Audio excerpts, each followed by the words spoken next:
¿Sabías que hay cristianos tan firmes en su fe, tan llenos del poder de Dios, que Satanás prefiere mantenerse lejos de ellos? La Biblia nos da una pista poderosa en Santiago 4:7. Someteos pues a Dios, resistid al diablo y huirá de vosotros. Esta no es solo una promesa, es una revelación espiritual. Hay personas que, al vivir completamente sometidas a Dios, se convierten en una amenaza para el reino de las tinieblas. Hoy exploraremos quiénes son esos cristianos temidos por el enemigo y qué características los hacen tan poderosos en el mundo espiritual. Revelaremos las actitudes, decisiones y niveles de obediencia que hacen que Satanás huya con solo sentir su presencia. Si alguna vez te has preguntado cómo puedes ser una de esas personas, este video es para ti. ¿Estás listo para entender lo que Dios tiene reservado para ti? Cuando un cristiano camina en fe verdadera, el infierno se sacude. Esa afirmación no es un recurso emocional ni una frase exagerada. Es una verdad espiritual que tiene fundamento en las Escrituras. Porque hay una fe que no solo agrada a Dios, sino que provoca terror en las tinieblas. Una fe que no se limita a palabras ni se conforma con creencias superficiales. Es una fe que avanza, que conquista, que no se rinde ante el dolor ni ante la duda. Es la fe que vivieron hombres como Abraham, que obedeció sin saber a dónde iba, o como Josué, que marchó alrededor de muros imposibles creyendo que caerían con un grito, y cayeron. Es la fe que hace que el enemigo retroceda, que lo obliga a reconocer que no está frente a un religioso más, sino frente a un verdadero hijo del Dios viviente. En Hebreos 11:1 leemos que la fe es la certeza de lo que se espera, la convicción de lo que no se ve. Pero esa certeza no es una idea abstracta, es una fuerza activa, una dimensión espiritual en la que el alma se alinea por completo con la voluntad de Dios. Es una llama que arde dentro del corazón y que no se apaga con el viento de las circunstancias. Cuando esa llama arde, no hay tiniebla que pueda resistir. Por eso, Satanás no teme a los cristianos que simplemente asisten a la iglesia o que repiten versículos de memoria. Él tiembla ante aquellos cuya fe se manifiesta en obediencia radical, en oración ferviente y en una vida que refleja a Cristo en cada decisión. Esa es la clase de fe que lo hace huir. La Biblia está llena de ejemplos que ilustran esta verdad. Recordemos a David, un joven pastor que se atrevió a enfrentarse a un gigante armado hasta los dientes, no porque confiara en su destreza, sino porque confiaba en su Dios. En el primer libro de Samuel, capítulo 17, versículo 45, David declara con una autoridad que desafía toda lógica: tú vienes contra mí con espada, lanza y jabalina, pero yo vengo contra ti en el nombre del Señor Todopoderoso. Esa declaración fue más que palabra. Fue un acto de guerra espiritual. Y el resultado fue la caída de un enemigo que parecía invencible. Lo que derrotó a Goliat no fue la piedra. Fue la fe que impulsó esa piedra. Fue la certeza de que Dios estaba con él. Eso es lo que aterra a Satanás. Un corazón que no vacila, una mente que no negocia con el miedo, una vida que se apoya en la roca eterna. Pero la fe que hace temblar al enemigo no se construye en la comodidad, se forja en las pruebas. Es en medio del fuego que la fe se purifica, como el oro. Es cuando no hay respuestas, cuando las puertas parecen cerrarse y el cielo se siente en silencio, que Dios nos invita a creer con más fuerza, porque la fe verdadera no necesita evidencias para mantenerse firme, solo necesita una palabra de Dios. En Romanos 10:17 leemos que la fe viene por el oír y el oír por la palabra de Dios.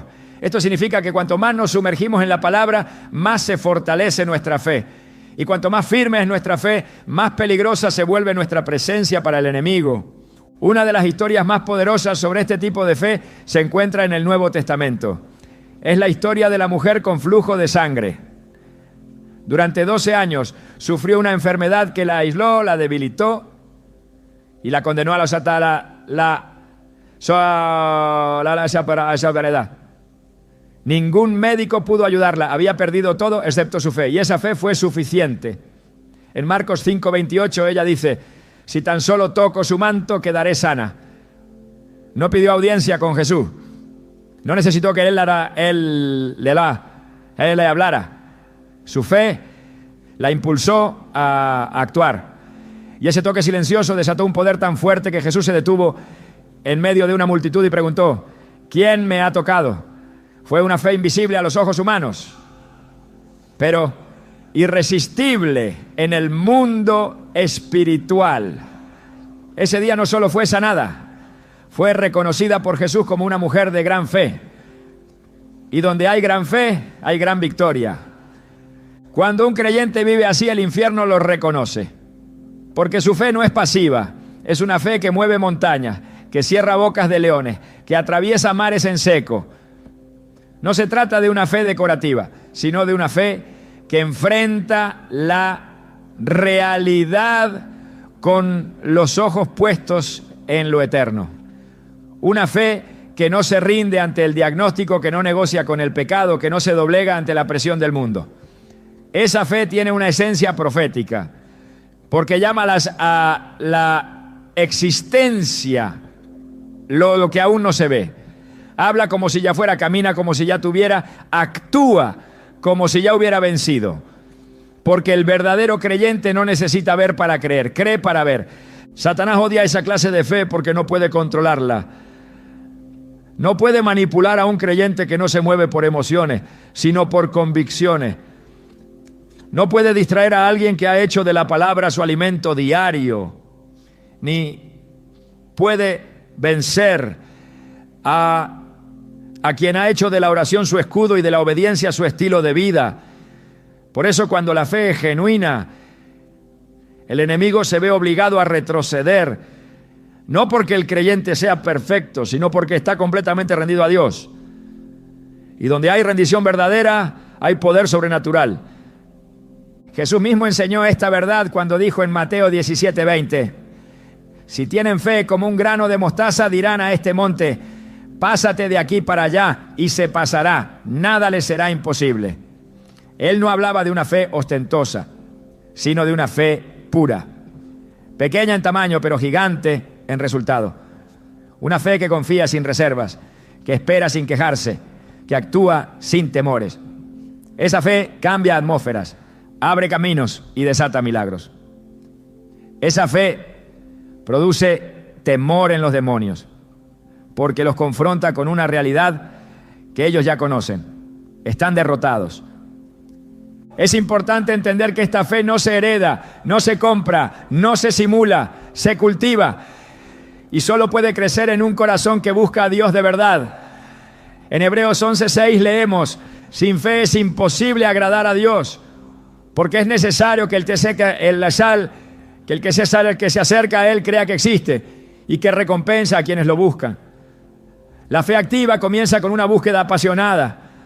Es en la intimidad con Dios donde se fortalece. Es allí, en lo secreto, donde se libran las batallas más importantes, donde se gana autoridad, donde se desarrollan raíces que sostendrán la vida cuando lleguen los vientos de prueba.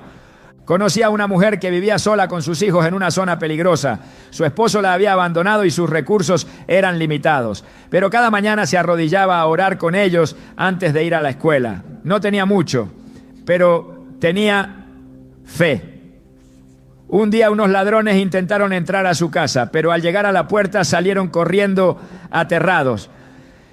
Uno de ellos fue detenido y confesó que al mirar dentro vio figuras gigantes vestidas de blanco que los observaban desde el interior. Esa madre nunca lo supo, pero su fe había construido un muro invisible alrededor de su hogar. Su oración no fue en vano, su fe fue escuchada y el infierno tuvo que retroceder. Así actúa la fe que estremece el infierno. No necesita reconocimiento público, no busca aplausos, pero en el mundo espiritual deja huella. Los demonios la identifican, los ángeles la respaldan y Dios la honra. Esa fe transforma hogares, libera generaciones y convierte a personas comunes en guerreros espirituales. Por eso, si estás atravesando un momento donde todo parece estar en tu contra, no te desanimes. Es precisamente en ese lugar donde tu fe puede hacerse más fuerte. No necesitas entender todo lo que está pasando. Solo necesitas creer que Dios está contigo. En Isaías 41:10, el Señor declara: no temas, porque yo estoy contigo. No desmayes, porque yo soy tu Dios que te esfuerzo. Siempre te ayudaré, siempre te sustentaré con la diestra de mi justicia. Esa promesa sigue vigente y es el combustible de una fe que no se apaga. Si hoy estás decidido a vivir con ese nivel de confianza en Dios, prepárate. Porque no solo verás milagros, comenzarás a caminar en un terreno donde tu sola presencia incomoda al enemigo. Porque donde hay fe, hay poder. Y donde hay poder, hay victoria. La pregunta es, ¿estás listo para desarrollar esa clase de fe? Esa fe que no solo mueve montañas, sino que hace que Satanás huya antes de intentar tocarte. Esto es apenas el inicio. En la siguiente parte veremos cómo esa fe se convierte en autoridad espiritual cuando está respaldada por una vida de obediencia. Pero antes de avanzar, detente un momento y pregúntate: ¿estoy viviendo con la fe que agrada a Dios o solo con la que me acomoda? La respuesta a esa pregunta puede marcar la diferencia entre una vida pasiva y una vida temida por el infierno. Porque Satanás no le teme a los que hablan de fe, le teme a los que viven por fe. Existe una autoridad que no se aprende en libros ni se hereda por tradición. Es una autoridad que no depende de posición, de edad ni de títulos. Es la autoridad que nace de una vida rendida a Dios, de una obediencia constante, que no negocia con las tinieblas ni se contamina con el pecado. Esta es la autoridad que el infierno reconoce y respeta. Es la autoridad de aquellos que no solo creen en Dios, sino que viven alineados con su voluntad. En el reino espiritual no basta con conocer la palabra, hay que vivirla. No basta con proclamar el nombre de Cristo, hay que caminar como Él caminó. En Hechos 19 se relata un momento impactante que revela esta verdad con fuerza. 7 hijos de un sacerdote judío intentaron expulsar demonios usando el nombre de Jesús, a quien Pablo predicaba. Sin embargo, el espíritu maligno respondió con una frase estremecedora: a Jesús conozco y sé quién es Pablo, pero vosotros, ¿quiénes sois? Hechos 19:15. Aquellos hombres conocían el lenguaje correcto, usaban el nombre correcto, pero no tenían autoridad verdadera. ¿Por qué? Porque no estaban sometidos a Dios, no vivían en obediencia, solo imitaban palabras sin respaldo espiritual. El resultado fue humillante. El espíritu maligno se lanzó sobre ellos y los dejó heridos y desnudos. Esto demuestra que el enemigo no teme a quienes simplemente citan el nombre de Jesús. Teme a quienes viven bajo su señorío. La autoridad espiritual no es un atajo ni un recurso improvisado. Es el fruto de una relación profunda con Dios, marcada por obediencia, santidad y compromiso. En Santiago 4:7 leemos: someteos pues a Dios, resistid al diablo y huirá de vosotros. El orden es claro y no se puede alterar. Primero viene la rendición total a Dios, luego la resistencia al enemigo y como consecuencia el diablo huye. No hay autoridad sin sujeción. No hay victoria sin obediencia. Jesús mismo modeló esta verdad desde el principio de su ministerio. En Mateo 4, cuando fue tentado en el desierto, no respondió con argumentos humanos ni con emociones. Respondió con la palabra y cada respuesta era una expresión de su perfecta obediencia al Padre. Escrito está, declaró con firmeza, y el enemigo no tuvo opción más que apartarse. Jesús no simplemente citaba versículos, los vivía. Cada una de sus palabras estaba respaldada por una vida sin pecado, completamente entregada al propósito divino. Por eso su autoridad era incuestionable. La obediencia es el lenguaje del reino. En Filipenses 2:8 se nos dice que Jesús se humilló a sí mismo, haciéndose obediente hasta la muerte y muerte de cruz. Fue esa obediencia la que lo exaltó por encima de todo nombre, dándole autoridad absoluta en el cielo, en la tierra y debajo de la tierra. Esta verdad es poderosa. La autoridad más alta no se alcanza por conquista humana, sino por sumisión divina. Quien obedece a Dios sin reservas recibe un respaldo celestial que ninguna fuerza del mal puede desafiar. Cuando el creyente vive en obediencia, su vida se convierte en un canal de poder. No necesita gritar ni forzar. Su sola presencia lleva una carga espiritual que el enemigo percibe. Porque no se trata de lo que dice, sino de lo que representa. El enemigo no ve las apariencias, ve la cobertura. Reconoce si ese creyente está bajo la autoridad de Dios o si simplemente actúa en la carne. Y si está cubierto por obediencia, está armado con poder. Así como un soldado no tiene autoridad por sí mismo, sino por el ejército al que representa, el cristiano que vive en obediencia actúa respaldado por el reino de los cielos. En Romanos 6:16, Pablo plantea una pregunta fundamental. ¿No sabéis que si os sometéis a alguien como esclavos para obedecerle, sois esclavos de aquel a quien obedecéis, sea del pecado para muerte o sea de la obediencia para justicia?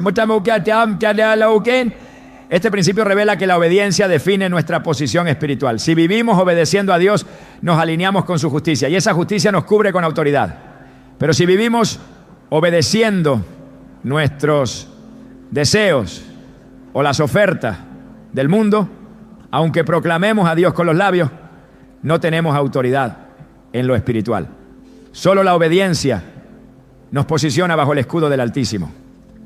En el libro de Josué, capítulo 6, el pueblo de Israel recibió instrucciones precisas para tomar la ciudad de Jericó. No eran instrucciones lógicas desde el punto de vista militar. No implicaban usar fuerza ni estrategias de guerra. Dios les mandó marchar alrededor de la ciudad durante 6 días y al 7º día dar 7 vueltas y gritar.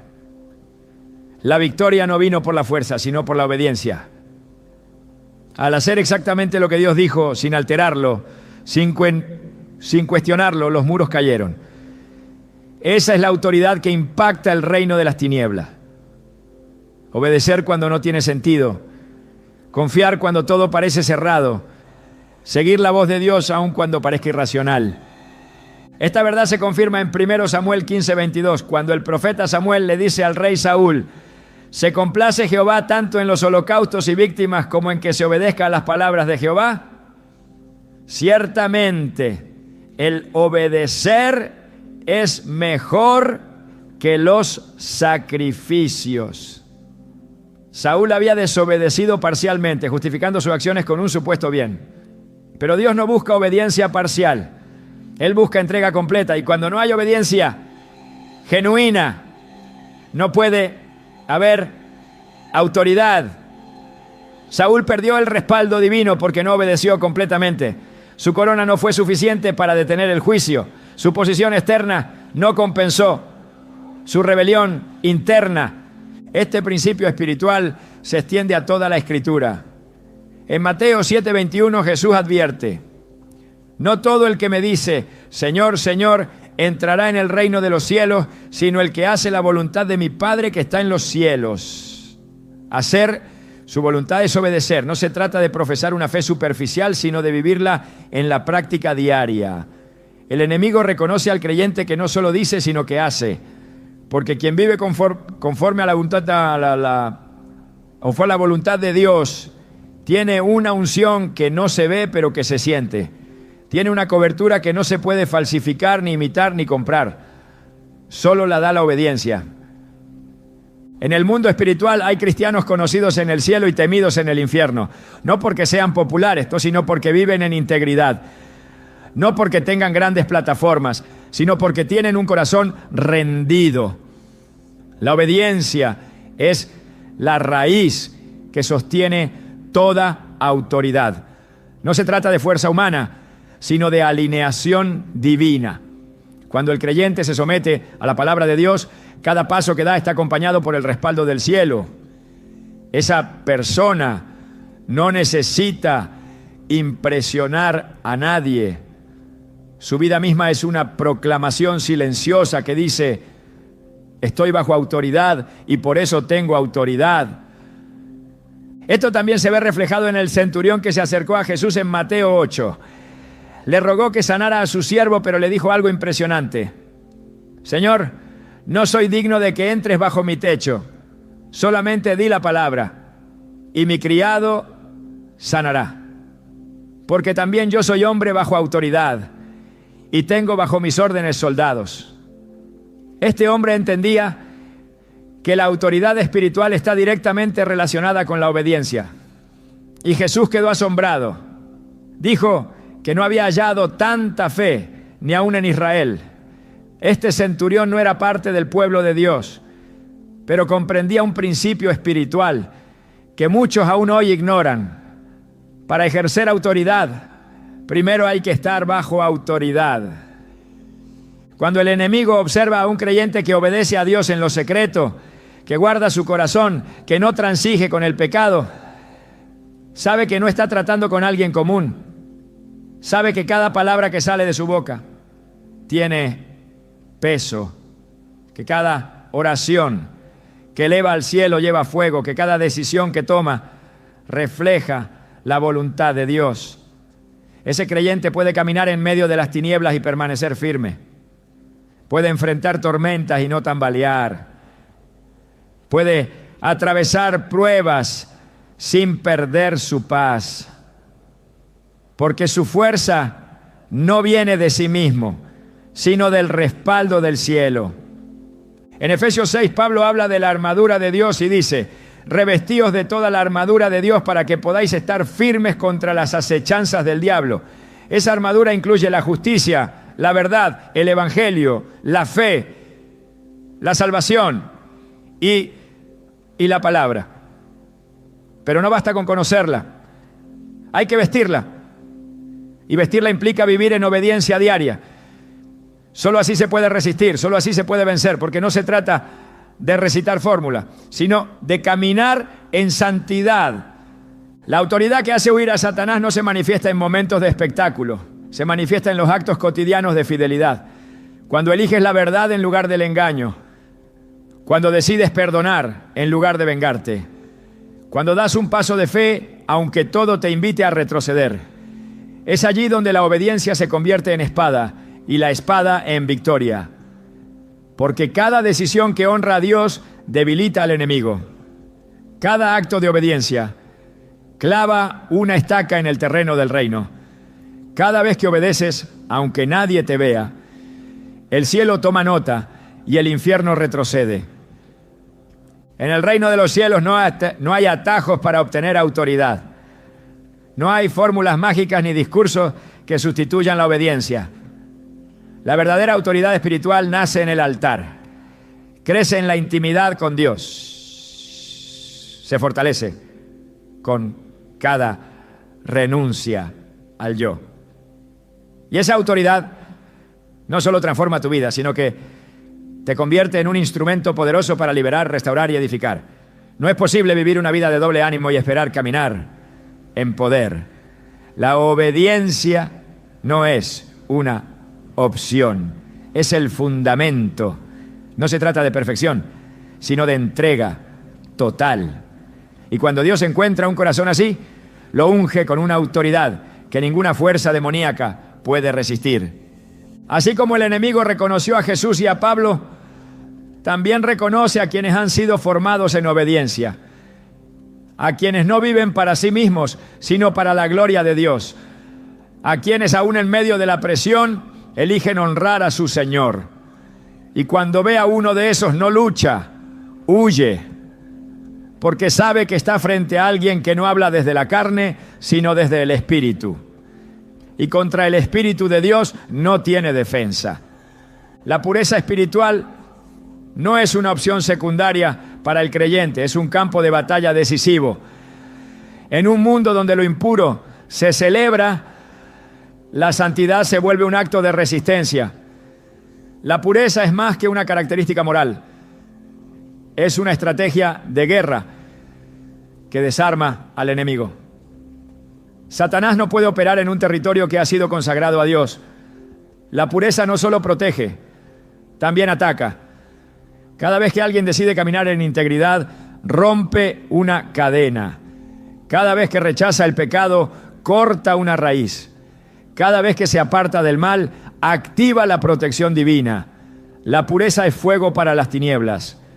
Es un escudo invisible que impide que el enemigo encuentre lugar. En Mateo 5:8 Jesús declara: bienaventurados los de limpio corazón, porque ellos verán a Dios.